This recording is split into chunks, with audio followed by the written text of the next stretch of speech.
Bine ne-am regăsit, dragi prieteni! Astăzi discutăm despre cum dorește Ucraina să mute războiul pe teritoriul Rusiei.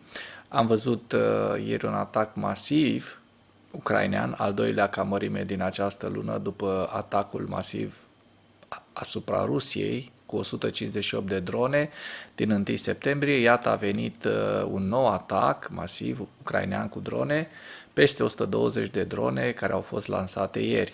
Președintele Volodymyr Zelensky, după ce a prezentat planul victoriei președintelui Statelor Unite ale Americii și partenerilor, îl va arăta ucrainenilor, dar nu pe tot, deoarece există părți sensibile și închise pe care inamicul le va auzi.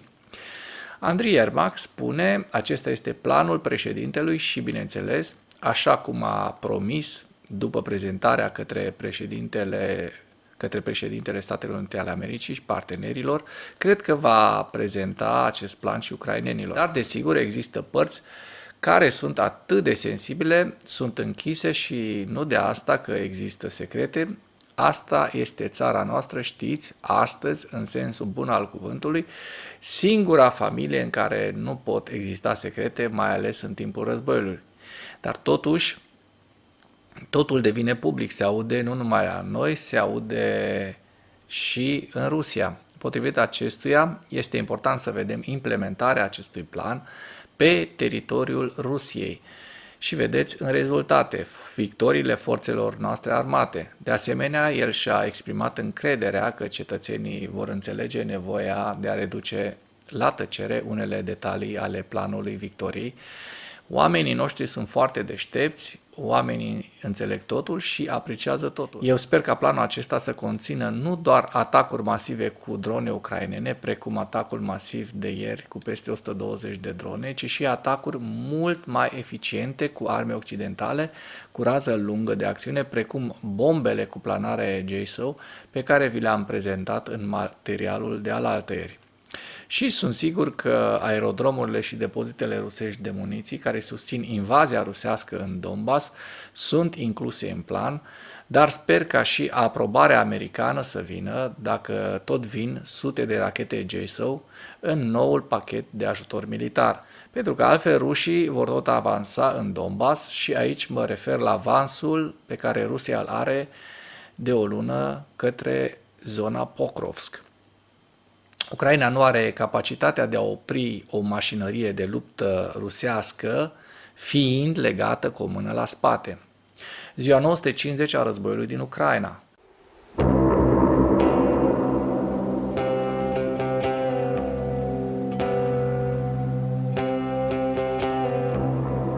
Potrivit statului major al forțelor armate ale Ucrainei, în dimineața zilei de 30 septembrie 2024, pietrele totale în luptă ale Rusiei de la începutul invaziei neprovocate asupra Ucrainei din 24 februarie 2022 se ridică la 653.060 de militari.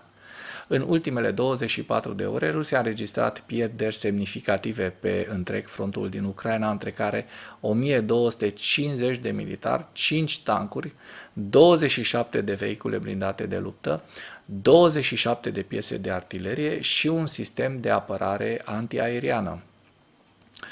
Cred că planul Ucrainei de a muta încet războiul și pe teritoriul Rusiei ia contur și aici nu mă refer doar la atacurile masive cu drone, ci și la dezlegarea pe care Occidentul trebuie să o dea Ucrainei de a folosi arme cu rază lungă. Aici este toată esența mutării războiului pe teritoriul Rusiei, pentru că armamentul cu rază lungă ar potoli mult mai semnificativ Rusia, pentru simplu motiv că sunt mai eficiente și au încărcături cu explozibili de 10 ori mai mari decât dronele. Dacă până în acest moment ai găsit informații utile în material, contribuie cu un like și cu o distribuire a acestui videoclip pentru a ajunge la cât mai multă lume. Am văzut ieri un atac masiv cu drone ucrainene asupra Rusiei, peste 125 de drone fiind dezlănțuite, care au făcut și niște daune semnificative Rusiei. Statul major ucrainean a confirmat distrugerea unui arsenal de arme cu rachete iraniene în regiunea Volgograd din Federația Rusă. Am văzut ieri, noaptea de 29 septembrie, forțele de apărare au lovit arsenalul rusesc de depozitare și modernizare a armelor de rachete și artilerie în apropierea satului Cotuluban din regiunea Volgograd a Federației Rusiei. Conform informațiilor disponibile, în ajunul atacului, un eșalon cu rachete iraniene a ajuns la arsenal. Instalația militară a fost acoperită puternic de rachete și sisteme de război electronic, cât și de antiaeriene. Totuși, unitățile ucrainene și-au încheiat cu succes misiunea de luptă. Pe teritoriul arsenalului a fost observat un incendiu și o detonare a muniției. Se raportează că operațiunea a fost efectuată de către forțele sistemelor fără pilot în cooperare cu unitățile forțelor de operațiuni speciale ale forțelor armate ale Ucrainei, Direcția Principală de Informații a Serviciului de Informații Militare și Serviciul de Securitate al Ucrainei. Statul Major a remarcat că forțele de apărare continuă să submineze potențialul militar al Rusiei. Înainte de aceasta, Ministerul Apărării rusesc a anunțat că regiunile Federației Ruse ar fi fost atacate de 125 de drone ucrainene duminică seara.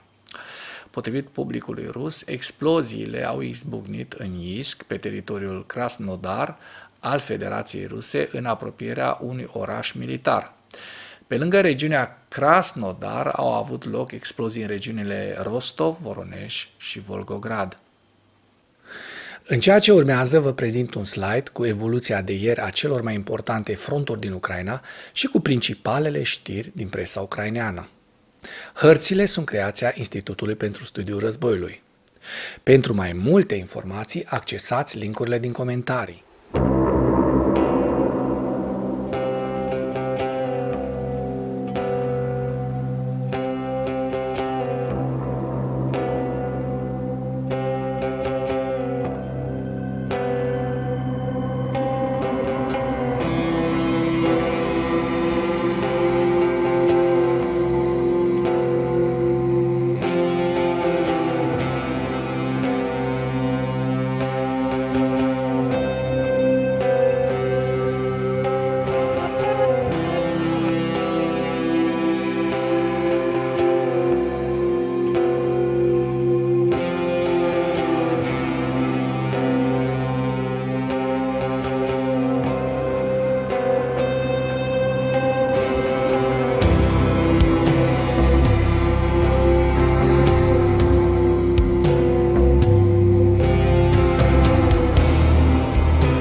Mulțumesc pentru vizionare. Dacă vrei să susții acest canal, abonează-te la Animatura.